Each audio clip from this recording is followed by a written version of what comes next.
on parle ce matin des conséquences économiques des attentats. Ces incidents dramatiques surviennent à un moment où, économiquement parlant, la France sortait la tête de l'eau. Fabrice Coustet, bonjour. Alors, qu'en pensez-vous ?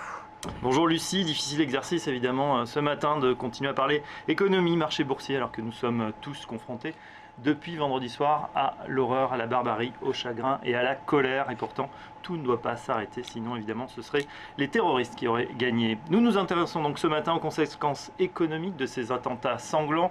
Ils sont source d'inquiétude pour les politiques, mais également pour les finances publiques, car ils vont très certainement avoir un impact économique. Preuve en est, l'activité économique s'est immédiatement ralentie ou arrêtée, et pas seulement pour les salles de spectacle ou les manifestations sportives. Samedi, marché fermé, musées, les Parisiens invités à rester chez eux. Tout cela pèse évidemment sur l'économie nationale, et juste au moment où le ministre de l'économie se félicitait, nous sommes entrés dans une nouvelle phase de croissance, assurée avant le week-end le ministre des Finances Michel Sapin, confirmant une hausse du produit intérieur brut d'au moins 1,1% en 2015 et 1,5% en 2016. Alors la croissance prévue en France va-t-elle être remise en cause par ces attaques ?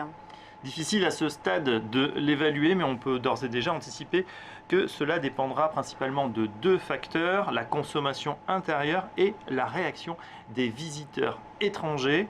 Premier impact immédiat, on peut craindre une baisse de la fréquentation touristique.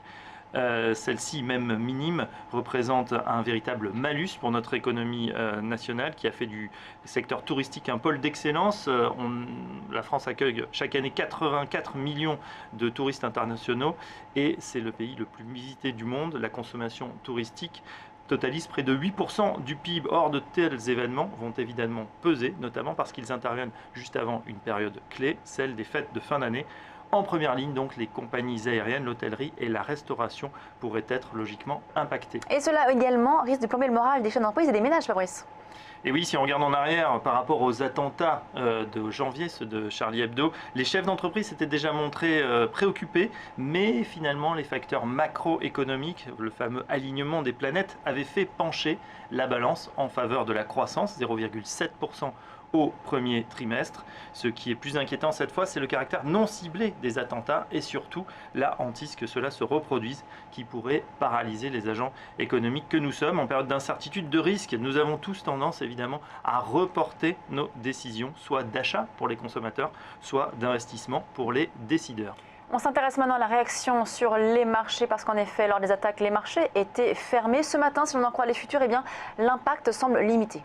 Oui, la nouvelle des attentats vendredi est survenue après la fermeture des marchés. Les futurs sur le S&P 500, qui s'échangeaient encore, ont abandonné 1%, mais dans de faibles volumes. Il ne devrait pas y avoir de réaction de panique, d'autant que les opérateurs ont pu digérer la nouvelle pendant le week-end. Cependant, ces événements dramatiques interviennent dans un contexte déjà baissier et en fin de semaine, et cela pourrait accentuer la tendance et jouer en faveur, pourquoi pas, des valeurs défensives. Une chose est sûre, depuis les attentats du 11 septembre aux États-Unis, de Londres, Madrid et maintenant de Paris, les marchés financiers ont appris la résilience. Ils sont évidemment rationnels. Pour nous, agents économiques qui réagissons bien sûr dans l'émotion, le meilleur rempart consiste, comme aux États-Unis, après les attentats de 2001, à ne pas sombrer dans la psychose, mais à continuer à consommer, au-delà du patriotisme économique, de continuer à vivre tout simplement.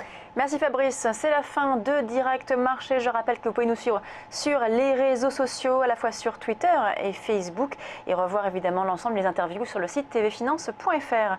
Place maintenant à la suite de Direct, de TV Finance avec Direct Gestion. Très bonne journée, on se retrouve demain à 8h30.